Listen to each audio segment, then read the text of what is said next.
Okay, magandang gabi po sa ating lahat, mga kapatid. No? Ibatiin natin yung ating mga katabi. Sabihin natin, God bless you. God bless you po, no? At holiday po ngayon, mga kapatid, no? Holiday po. Yan, so, salamat po at nandito ang iba sa atin at nandito po ang ating mga kapatid. So, sino po dito yung masaya ngayong gabi? Masaya. Okay po. Happy. So, alam niyo mga kapatid, no? May mga Kristiyano po na hindi alam kung... Marami pong Kristiyano ang hindi alam kung ano ang susi para maging masaya. No? Marami tayong problema na dinadaanan sa buhay. So, gusto ko lang pong makita niyo mga kapatid, no, na ayon po sa salita ng Diyos, ang pananampalataya po at ang kagalakan ay hindi mapaghiwalay. Hindi po hiwalay. Pag sinabing nasa Diyos tayo, nasa atin po yung tunay na kasayahan, yung tunay po na kagalakan. So kung maraming tao po, hindi nila alam to, no, na hinahanap natin yung kasiyahan sa mga bagay ng mundo. Pero wala po doon. No? Nagsasayang lang po tayo ng panahon kung hahanapin natin ang kasiyahan sa early retirement at tayo ay magpo-cruise papunta sa Caribbean. No? Sinasayang lang natin yung buhay natin kung hinahanap natin ang kasiyahan sa social media. No? Sinasayang lang natin yung oras at panahon natin sa mundo na hinahanap natin yung kasiyahan natin sa mga nakikita natin. Alam niyo mga kapatid, no, sabi ni David, ang isa sa mga haring dakila sa Israel, no, si Haring David, siya po ang lolo ni Jesus. No? Para alam niyo, no? Galing sa tribo ni Judah dito, no? Kilalang royal blood. No? Kaya ang Panginoong Jesucristo, galing siya sa linya ng mga kings. Sabi ni Haring David sa atin, ang landas ng buhay, ituro mo sa akin. Sabi niya sa Diyos. So, alam natin, mga kapatid, no, dito sa mundo, tita, lahat talaga temporary lang, no? Ibig sabihin po, hindi talaga magtatagal, no? Lahat ng nasa possession natin, mawawala din sa ating mga kamay. At tayo din, isang araw, mawawala. At ang sabi ng Biblia, lahat tayo ay magsusulit sa Diyos. Amen po ba, no? Lahat tayo ay haharap sa Diyos, no? So, isipin niyo po, ikaw ay isang Buddhist, haharap ka sa Diyos pag namatay ka. Isa kang Kristiyano, haharap ka sa Diyos pag namatay ka. Isa kang Muslim, haharap ka sa Diyos pag namatay ka. Isa kang atista, yung hindi naniniwala sa Diyos. Pero haharap ka sa Diyos pagdating ng panahon, no? So lahat po tayo ay magsusulit sa Diyos. May mga tao po, sabi nila, Pastor, naniniwala ka ba sa Diyos? Natural, nangangaral na ako tungkol sa Kanya. Paano kung walang Diyos? Sabi niya, no? So ang sabi ko, paano kung walang tao? Yan naman ang aking sinasabi sa iyo, no? Kasi, mga kapatid, sa isip natin, pwede tayong mag-isip ng mga bagay na tinatawag natin na teorya. Pwede tayong mag-isip ng mga bagay na sa tingin natin ay baka reasonable. Pero po, alam natin, no? Lahat ng bagay na ating tinatanggihan o hindi ibig sabihin na yun ay hindi totoo. Mga kapatid, no? Hindi lahat ng bagay na tinatanggihan natin ibig sabihin ay hindi totoo. Hindi rin lahat ng bagay na pinaniniwalaan natin, ibig sabihin ay totoo.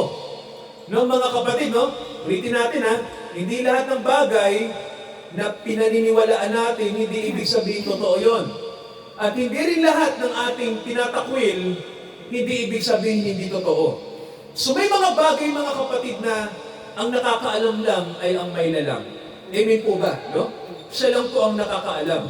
May isa nga pong scientist, no, na ang pangalan ay Blaise Pascal. Hindi niyo siya kilala, pero pagdating sa matematika, kilala niyo siya, no? Si Blaise Pascal, isang Katoliko. Pero isang araw, na-convert siya, kahit Katoliko siya, tita, na-convert siya sa isang doktrina na galing sa Bible, yung tinatawag na doktrina ng kaligtasan, no? Nalaman niya na lahat ng inaasam ng tao sa mundo ay hindi nagpapasaya. Dumating yung panahon si Blaise Pascal ay nagkasakit. Nagkasakit siya, no? At sa kanyang karamdaman, nagsulat siya ng isang aklat, ang pamagat ay thoughts, kaisipan, no? Sa pagsusulat niya, nilagay niya roon na nakita niya ang tao po, no? Tayong mga tao, mga kapatid, no? Nakita niya na nang ikumpara niya ang pag-iral ng tao sa tinatawag na kalawakan, no? Yung sinasabi nating espasyo, no? Yung nakakita na ba kayo ng space, di ba? Makikita naman natin yan sa internet, sa TV, no? Na pag lumabas ka sa planeta natin, ang makikita mo lang ay puros kadiliman, no? At ang makikita natin sa space ay mga bituin, mga planeta, at parang walang katapusan, no? So kung ikukumpara mga kapatid, no, yung pagiging tao natin sa kalikasan, napansin niyo po, sabi ni Pascal na parang ang tao ay walang halaga, no? And alam niyo mga kapatid, ang planeta natin, para alam niyo lang, no? Ang planeta natin ay maliit na mikrobyo lang ikukumpara mo sa galaxies na umiiral. Naintindihan niyo po, no? Ang sangkatauhan po, tayo po, para lang tayong gatuldok. So mga kapatid, ang tanong ni Pascal, papaano ang Diyos nagpapahalaga sa mga taong tulad natin? Mga kapatid, no? Bakit po? Kasi ang tao, itong sabi ni Blaise Pascal, no? Parang ano tayo eh. Iniisip lang natin yung mga bagay na sa tingin natin ay mahalaga, pero yung pinahalagahan natin ay ganito lang, tita.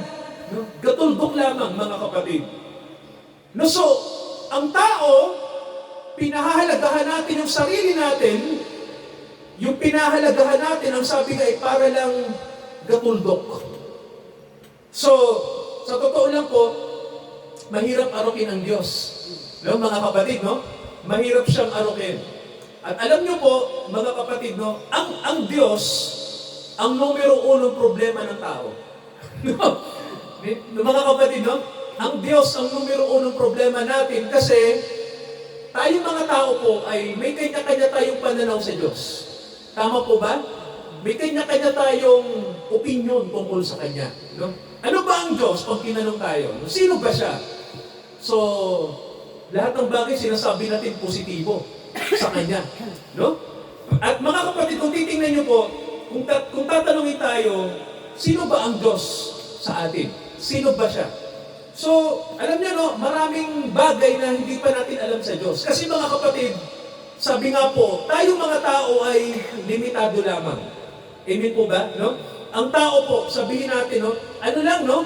Gagakurampot lang tita yung yung kaalaman natin sa Diyos, no? Kaya hindi tayo makarelate, no? Sa totoo lang, mga kapatid, no, mahirap makarelate sa Diyos. Amen po ba, no? Mahirap siyang arukin. Mahirap talaga, no? Kaya, sabi ni Blaise Pascal, sabi niya ito, no, na ang Diyos kung nagmamalasakit sa atin, ito na yung chance na paniwalaan natin na may Diyos. Sabi niya, no? Sabi ni Pascal, kung mamamatay tayo at wala palang Diyos, sabi ni Blaise Pascal, tita, walang nawala. No? Kung mamamatay tayo walang Diyos, sabi niya, walang mawawala.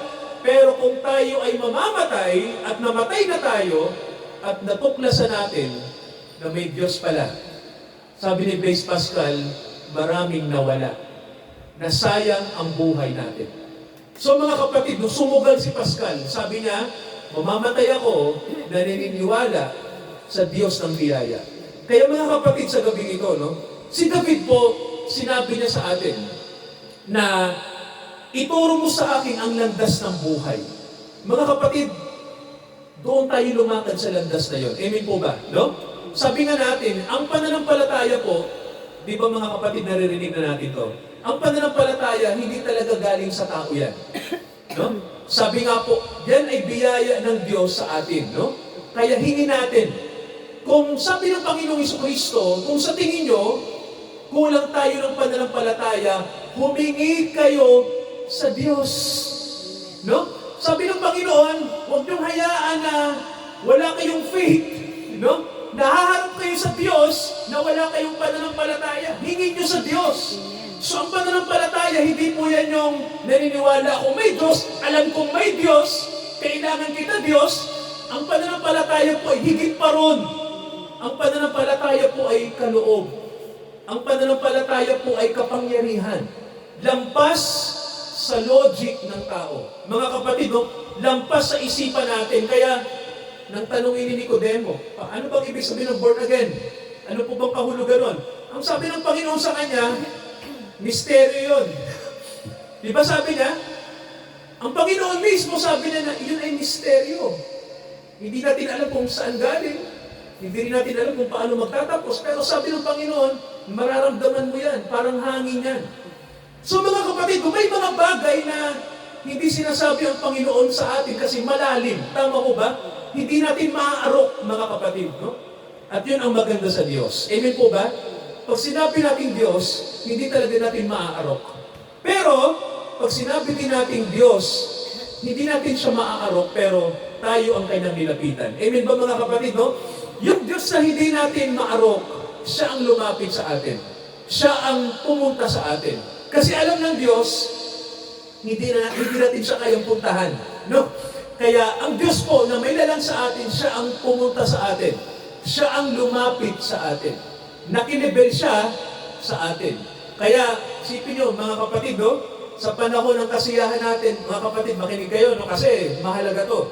Sa panahon ng kasalan, dumalo siya. Tama mo ba? Alam niyo ba yung unang milagro niya kung saan niya ginawa, tita? Sabi sa Bible? Sa isang kasalan. At mga kapatid, ang Panginoon natin nakisalamuha sa kasalan at sa mga makasalanan. Kaya nga minsan pinagbibintangan siya na, bakit yung Jesus niyo, bakit sumasama sa mga nagiinuman, bakit nandoon sa mga prostitute? O gano'n, di ba? Nakisalamuha siya sa tao. So mga kapatid, ang Diyos na hindi natin maintindihan, sumama sa atin. Nakisama siya. Bakit po? Kasi ang sabi ng Biblia, sabi ng Panginoon, yung mga may sakit, kailangan ng doktor. Di ba sabi niya, ang mga makasalanan, kailangan patawarin. Kailangan tayong linisin. Kasi mga kapatid, sa totoo lang, sabi ng Panginoon, yung mga nawala, yun ang hinahanap. Yung mga makasalanan, kailangan ng katatagan. Kaya, nagmamalasakit ang Diyos sa atin. Kaya si David, alam niyo po sa totoo lang, no? Nang siya ay pastol pa lamang, mga kapatid, no? Maliit na trabaho yun, ano? Hindi siya malaking trabaho, no? Hindi siya trabaho na, ano yung tita, yung trabaho na masasabi natin na kumikita ng malaki. Parang, sa palagay niyo po, pag pastol ka, magkano sweldo? No? So, hindi siya trabaho na, dito, no? Hindi siya malaking, kumbaga, trabaho ng mga aba, no? Ng mga mahihirap. Pero, tingnan niyo po, ng isang pastol na hamak, di ba tita, ayon sa Biblia, tinawag siya ng isang propeta, si Samuel, at ang sabi, makinig kayo mga kapatid, ikaw ang susunod na hari ng Israel. Ibig sabihin po, gagawin siya titang hari. Mga kapatid, may tanong po ako sa inyo. Ano po ba ang pananampalataya? Ano po ba ang faith? Ang pananampalataya po, ito yung bagay na plano ng Diyos sa atin. Ito yung bagay na regalo niya sa atin para tayo ay kumonekta sa Kanya, para magamit tayo ng Diyos. Amen ba? Mga kapatid, no? Ang pananampalataya, hindi para magamit natin ang Diyos. Nakikinig po? Hindi ang Diyos isang bagay na ginagamit natin. Sa pananampalataya po, Diyos ang gagamit sa atin. Pero ang Diyos hindi manggagamit. Nakikinig? Hindi siya manggagamit sa salita na pangit, no? Baka isipin nyo kasi, ano ba to si Pastor, ang pangit naman ng word. Ang Diyos ba manggagamit? Hindi siya manggagamit, pero gumagamit siya ng tao. Nakikinig, mga kapatid, no? Ginagamit niya tayo, hindi para tayo ay ma-humiliate, hindi para tayo ay maliitin, kundi ang sabi ng Bible, para tayo ay maging masaya, para tayo ay makakita, para matanggap natin ang tunay na biyaya, para ang tao po ay maging katulad niya. Kaya ang Diyos, mga kapatid, tandaan natin, hindi siya selfish, hindi siya manggagamit, hindi siya masama. Ang sabi ng Biblia, ang Diyos ay mabuti. Hindi po siya Diyos na selfish. Kaya may nagsasabi, Pastor, sa Facebook po, minsan meron ba kayong nabasa sa Facebook na binash? Kasi ganito, Hindi ko alam kung sino yun, pero sumikat siya sa Facebook dahil sa pangbabash ng mga netizens. Sabi niya kasi, bakit kayong mga Kristiyano, bakit puro kayo glory to God? Halimbawa may achievement. Bakit natin sinasabing Diyos ang nakagawa nun? Halimbawa, nagtagumpay ka sa Olympics, nagtagumpay ka sa politika, naging maganda ang karir mo. Bakit na sinasabi ang Diyos, kayo nagsikap? Alam niyo, ang daming bash na dumating. Sabi sa kanya, ignorante ka, wala kang alam. No? So marami nag-bash. Sabi sa kanya, bobo ka ba? Mga ganong word, no? Wala ka bang alam sa Diyos? Kristiyano ka ba? Alam niyo, ganyan ang tao. No? Minsan yung sinabi ng taong yung iniisip natin, bakit ba ang Diyos kailangan itaas? Ba't hindi na lang ako? Bakit hindi tayo? Tama ko ba, no? Yung achievement ko yun. So, alam niyo mga kapatid, no? Etong sagot. Sa totoo lang, sabi ng Bible, kung wala ang Diyos, wala rin tayo. No? Ibig sabihin po, galing tayo sa Diyos. Amen ba? Galing tayo sa Diyos eh. Kasi ang sabi ng Bible, ito ang sabi ng Biblia, nilalang ang tao sa kaninong wangis? Kaninong wangis po tayo? Sabi po, no, nilalang ang tao na kawangis ng Diyos. Ibig sabihin po, tayo ang reflection ng Diyos. Ibig sabihin, dahil tayo ang reflection niya, ibig sabihin, may pinanggalingan tayo. Amen ba mga kapatid? No? Lahat ng nasa atin ay isang bagay lang na nagre-reflect sa isang personahe na tinatawag nating eternal. Kasi ang tao may simula. Tama ba mga kapatid? No? Ang tao po, may simula, meron din tayong wakas. Sabi ng Bible, ang tao galing sa alabok, balik sa alabok. Pero ang magandang sinabi ng Bible, nang hubugin niya ang tao ayon sa kanyang wangis. So ibig sabihin po, may pinanggalingan ng tao. Hindi evolution, kasi pag sinabi natin evolution, yun ay sa physical. Kasi may mga tao din naman na parang hayop ang ugali. Mahirap lang magsalita, no? Parang unggoy, no? Sabi natin parang ugaling hayop, no? Walang moralidad, no? Brute beast, sabi nga ng Bible. No? Pero, yung mga mamamatay tao, parang hayop din yan. Kung ituring ang kapwa, gano'n, no? May ugali ang tao na parang hayop, no? Pero, maganda ang sabi ng Bible na hindi yun talaga ang origin natin, no? Hindi tayo galing talaga sa hayop, no? Physical na paliwanag lang yun. Pero kung itatanong natin, saan ba talaga tayo galing? Pag ang usapin ay spiritual. Hindi physical, hindi science. Ang tanong, saan ba tayo galing? Ang sabi ng Bible, spiritual. Amen ba? Ang tao po ay isang spiritual na personahe. Kaya nga may nagsabi, ang tao ay isang spiritual na nasa katawan ng laman. Nung gano'n tayo ay mga espiritu. Kaya mga kapatid, hindi natin maintindihan kasi nasa laman tayo, no? Ang realidad lang sa atin ay material, ang nakikita, ay ang sabi ng Bible, ang pananampalataya ay hindi nakikita. Yan ay spiritual na bagay. Kaya alam nyo, no, balikan natin, no, yung tanong na, ang Diyos ba ay mabuti sa atin? Opo. No? Sabi ni David, ituro mo ang landas ng buhay at nasaan ba ang landas ng buhay, mga kapatid? Nasa reliyon ba? Wala, no? Kaya nga lahat ng sinasabi ng tao na daan, hindi yun ang daan. May isa lang titang tao sa mundo ang nagsabi na ang daan ay siya. At sino po yun? Ang Panginoong Hesukristo, no? Sabi ni Felipe, nang magtanong, basahin natin to, mga kapatid, no? Yung John, chapter 14, ito po ang sabi, no? So, basahin ko po sa inyo, John 14, pakinggan nyo to. Okay? At basahin ko yung verse 8. Okay. Basahin ko po yung verse 4. Sabi ng Panginoong Hesus, kung saan ako paroroon, nalalaman ninyo ang daan. And then, anong sabi ng verse 5? Sinabi sa kanya ni Tomas, Panginoon, hindi namin nalalaman kung saan ka paroroon. No, sabi ni Felipe, paano namin malalaman ang daan? Then anong sabi ng Panginoon? Sumagot siya sa verse 6, sinabi ni Jesus sa kanya, ako ang daan, at ang katotohanan, at ang buhay. Sino man ay hindi makararating sa Diyos o sa Ama, kundi sa pamamagitan ko. So gusto ko mga kapatid, no, bigyan din yung sinabi ng Panginoon dito. Sabi niya, ako ang daan. Ako ang katotohanan. Ako ang buhay. Lahat ng nakalagay na salitang ang, ibig sabihin absolute. Mataas, no? Yung word na the way, the truth, hindi sinabing ako yung isa lang sa mga daan. Hindi sinabi ni Jesus yun, no? Ako yung isa lang sa mga buhay. Hindi niya sinabi yun, no? Hindi niya sinabi na ako yung isa lang sa mga katotohanan. Maraming truths. Maraming katotohanan, no? Pero sabi niya, ako yun.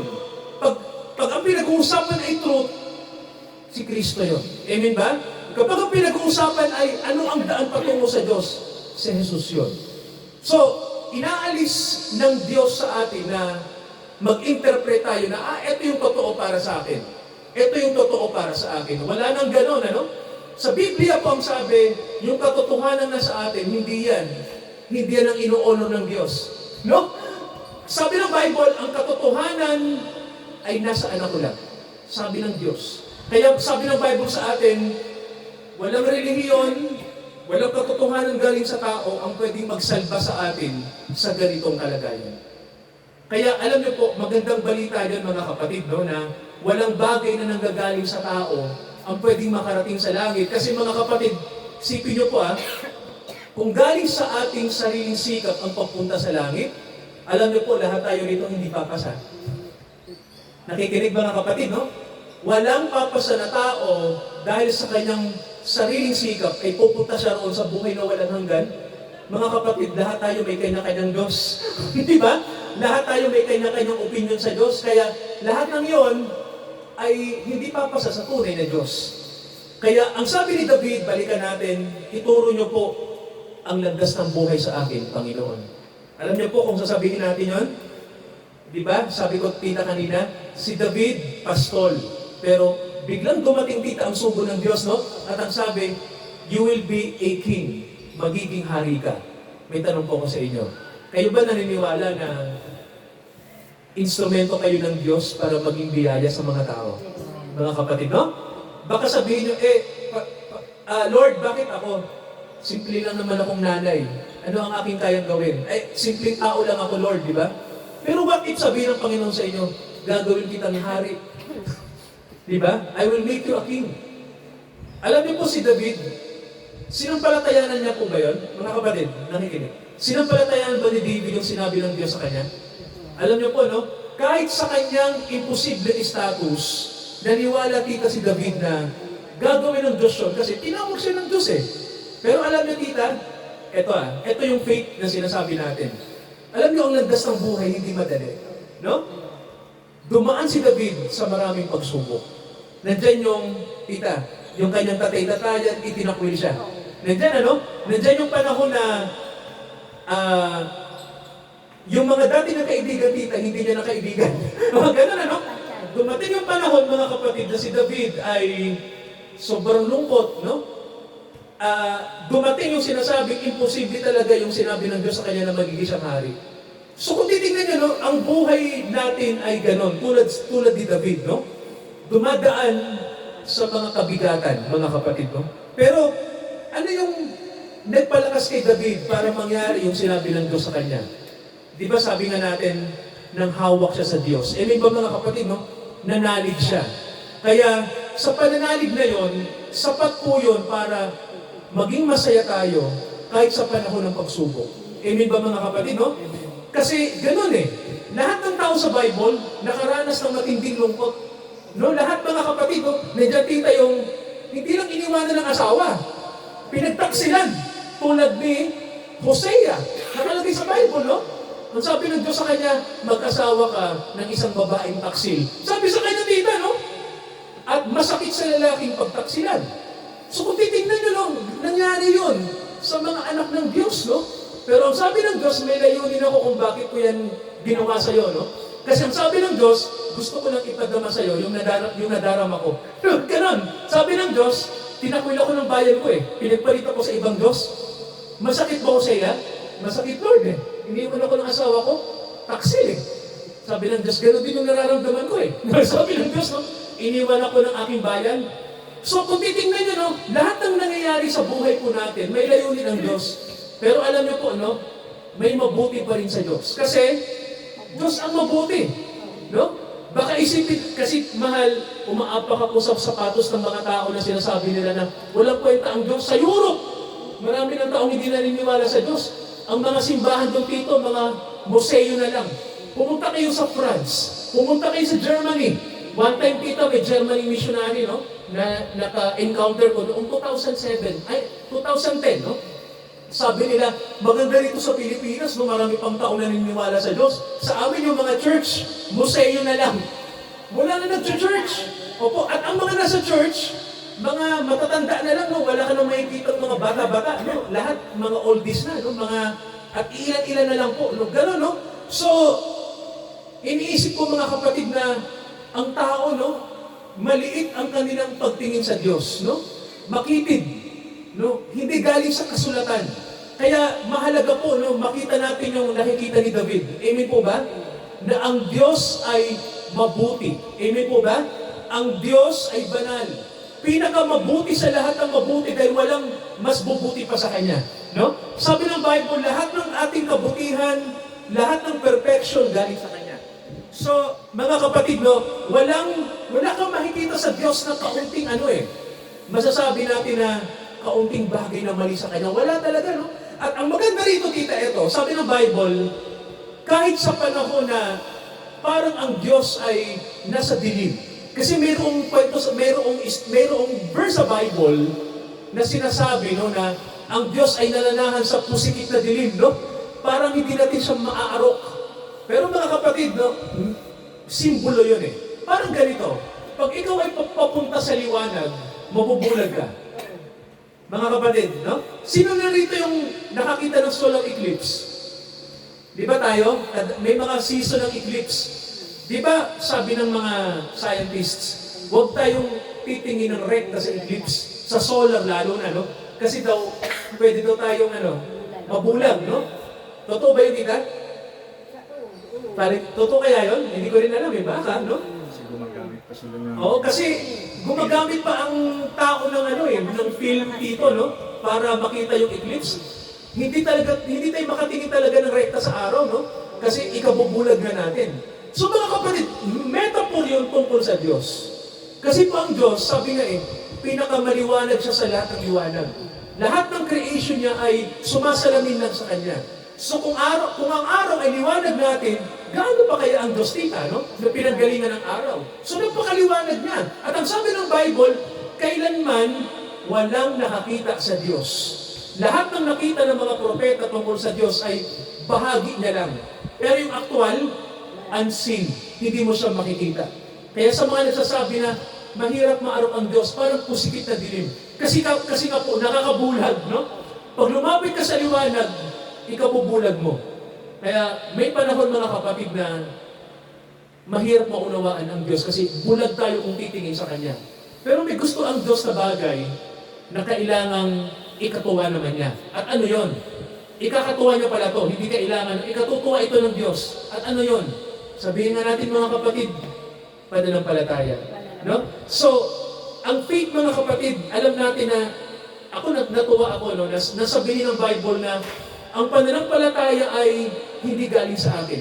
Pinakamasayang bagay yun na nabasa ko sa Bible. No? Kasi mga kapatid, kung bakit ako masaya doon, kasi hindi ko kayang i-preserve yung sarili kong faith. Mahirap, no? Bilang tao po, mga kapatid, nakaka-relate ba kayo? Kung ang faith natin, ang ating gagamitin papunta sa Kanya, hindi tayo magtatagal. No? Time will come, makakabitiw tayo. Time will come, hindi tayo papasa. Kasi ang faith ng tao, limitado lang.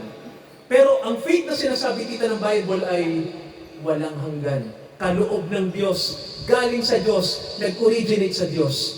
Yun ang pinakamasayang balita na mababasa natin sa Bible. Kaya sa lahat ng hindi makarelate sa Diyos, sa lahat ng nahihirapang umunawa sa Kanya, no? Na kung saan ang Diyos, mga kapatid, huwag lang natin pakinggan every sermon lang, no? Pakinggan natin siya sa ating puso, magbasa tayo ng Bible, suriin natin yung kanyang sinasabi kasi magsasalita siya sa atin in an unexpected way. Amen ba mga kapatid, no? Si David ganon. Sabi ni David, ituro mo ang landas ng buhay, sa iyong harapan ang kapuspusan ng kagalakan. Amen ba ran?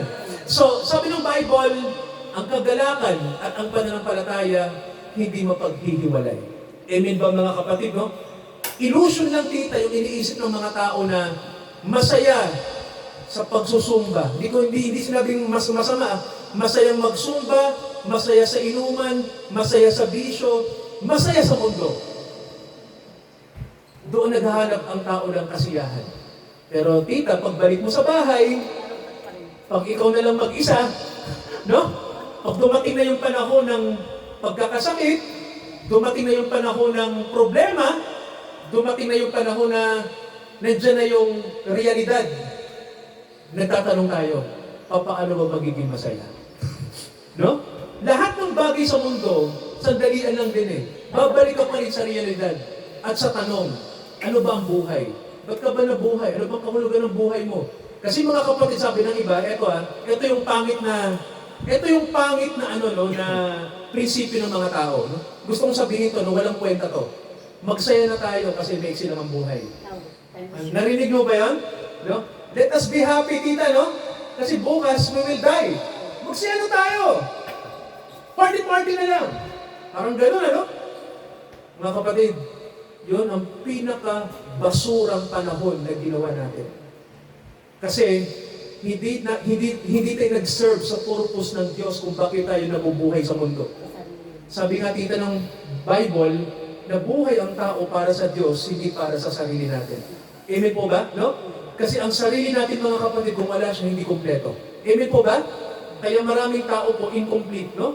Hindi tayo magiging masaya sa bagay ng mundo. Hindi totoo yun, no? Yun ang illusion ng Diablo. No, sinasabi na ng Diablo yun na magiging masaya ka sa mundo. Pakayaman ka na. Oo, sasaya ka. Maraming mayamang nagpapakamatay. Maraming may pera, hindi pa rin masaya. Nakikinig mga kapatid, no? Lahat nasa kanila na. Magandang pamilya, masayang buhay, may kulang. At ang kulang ay ang Diyos. Walang Diyos. Wala siyang Diyos. Wala siyang relasyon sa Diyos. Pero sabi nga ng Bible, ang kapuspusan ng kagalakan ay nasa Diyos lamang. Pangatlong bagay, ang sabi ng Bible sa atin, magpakailanman, nasa Diyos ang kasayahan. Amen mga kapatid? So, ang pananampalataya at ang kagalakan ay hindi mapaghihiwalay. Let us pray mga kapatid, manalangin tayo. Hallelujah. Praise God, hallelujah. Hallelujah, Father. Hallelujah, Lord Jesus. Ama, bilang mga tao po, ang aming pananaw ay limitado lamang. Ang aming pangangaral ay limitado din. Ang aming faith ay limitado din. Ang aming alam tungkol sa inyo ay kasing liit lang ng speck ng buhangin. Ama, mahirap arukin ang inyong pagiging Diyos. Pero salamat po, nagpakilala kayo sa amin sa level namin. Nakilala namin kayo. Pinatuklas nyo ang sarili nyo sa amin. Nakilala namin ang inyong anak na si Jesus. Ang inyong ipinadala na kumakatawan sa inyo upang ang sinumang sa Kanya'y manalig ay magkamit ng buhay na walang hanggan. Ama, nandito kami nananalig sa inyo, sa inyong salita, sapagkat sabi ni David, ang daan ng buhay, ang daan ng kagalakan, at ang tunay na kagalakan ay makikita lamang namin sa inyo. Nawa Ama, maglaan kami ng panahon sa inyo. Hindi lahat ay sa amin. Kung kami ay babad sa mundo, maglaan kami ng panahong manalangin. Maglaan kami ng panahon na magbasa ng Bible. Maglaan kami ng panahon na mag-meditate. Ituro niyo po ang daan ng tunay na kagalakan sa mga kapatid namin sa De La Costa. Ama, nawa, huwag namin gugulin lamang ang panahon namin sa mga makamundong bagay. Dahil wala dito ang magpapasaya sa amin. Lahat ng bagay sa mundong ito ay vanity lamang. Walang halaga kung ikukumpara sa mga bagay na hindi namin nakikita. Ama, nawa, huwag kaming manangan sa sarili naming unawa. Tulad ni David, manalig kami na kayo ang daan ng buhay. Kayo ang kapuspusan ng kagalakan. Nasa inyo ang landas ng kasiyahan at buhay. Ama, kayo ang liwanag namin, ang inyong anak, ang inyong espiritu. Mag-ilaw nawa ang inyong salita sa aming nandito ngayon. At Ama, nakikita niyo po na kaming mga tao sa mundong ito, nakakaranas kami ng mga hindi magagandang bagay. Nandyan, may isa kaming kapatid na nasa problema dahil sa issue sa family. Ama, nandito din ang iba na kailangan ng pag-fix ng inyong Holy Spirit. Marami rin sa amin, Ama, may mga defect, may mga problema kami sa aming physical na katawan. At ganoon din po, may problema din sa aming pagkatao na kami ay may mga bagay na mali sa amin, mga imperfections. Ama, ang lahat ng ito kung bakit nandito kami, naniniwala kami mayroon kayong purpose para makita namin na mayroong perpektong Diyos, Diyos na banal at mabuti, na kung saan maaasahan namin sa lahat ng oras, sa lahat ng bagay, sa lahat ng panahon, sa kalahat-lahatan ng aming buhay. Ama, nawa, makilala namin kayo at kilalanin namin kayo. Pasakop kami sa kalooban nyo. Samahan nyo ang mga kapatid. Huwag kami manglupaypay sa pananampalataya. Manatili kami sa inyong salita. Magpalalim kami sa inyo dahil nasa inyo lang ang buhay. Nasa inyo lamang ang kapuspusan ng kagalakan. Nasa pananampalatayang kaloob nyo. Pagpalain nyo po ang lahat ng kapatid namin na nandito ngayon sa tahanang ito. Pagpalain nyo po kami sa buong linggong ito. Pagpalain nyo kami sa mga taon pang darating, Ama. Nawa, marami pang kaluluwa ang makaunawa sa inyong salita na dadalhin nyo sa amin. Ito ang aming panalangin sa pangalan ni Jesus. Lahat po tayo, deklara natin ang salitang Amen. Amen. Amen. Praise God. Magandang gabi mga kapatid. At sa ating pong pagkakaloob, awitin po natin ang Seek ye first the kingdom of God and His righteousness. Ano na lang po natin. Thank you po. Awitin po natin po. Seek ye first the kingdom of God and His righteousness, and all these things shall be added unto you. Hallelujah, hallelujah, hallelujah,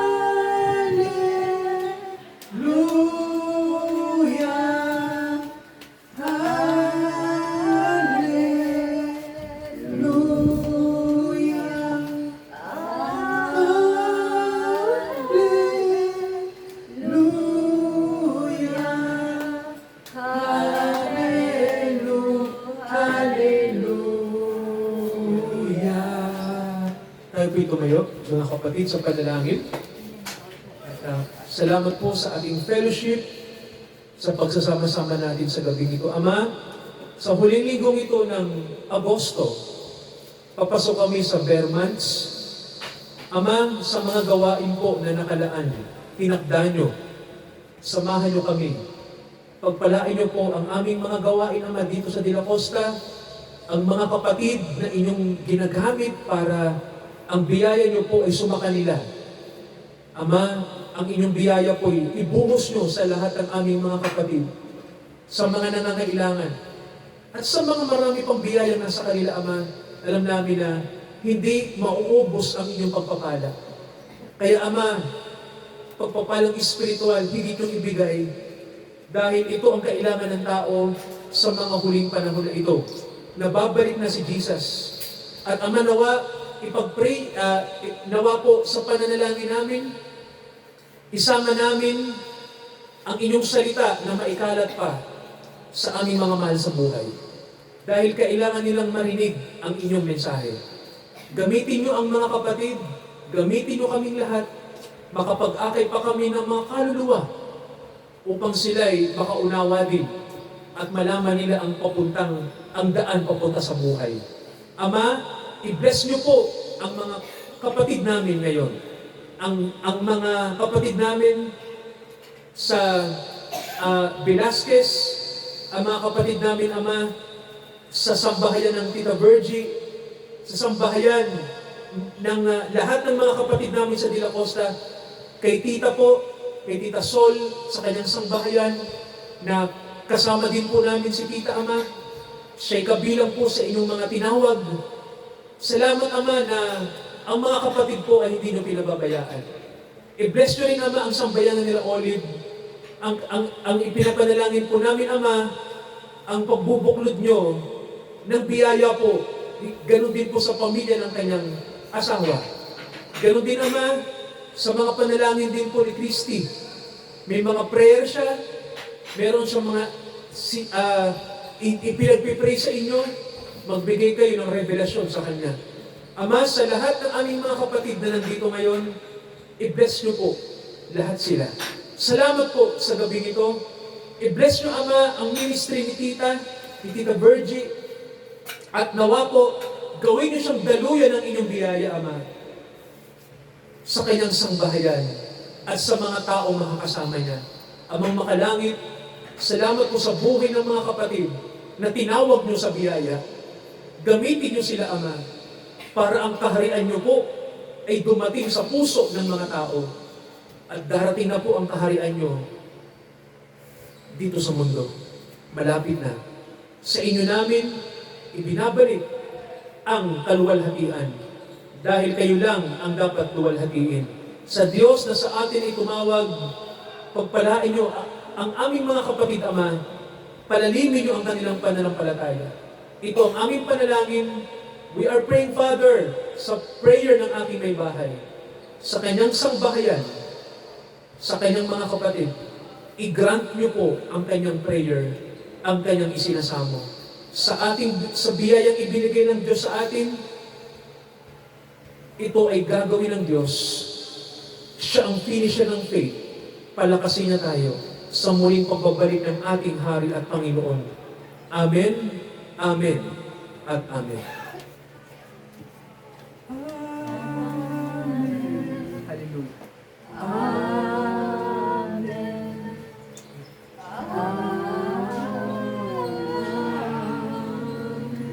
Praise the Lord. Praise God. Hallelujah. Magandang gabi po, mga kapatid. Good evening po. Good evening.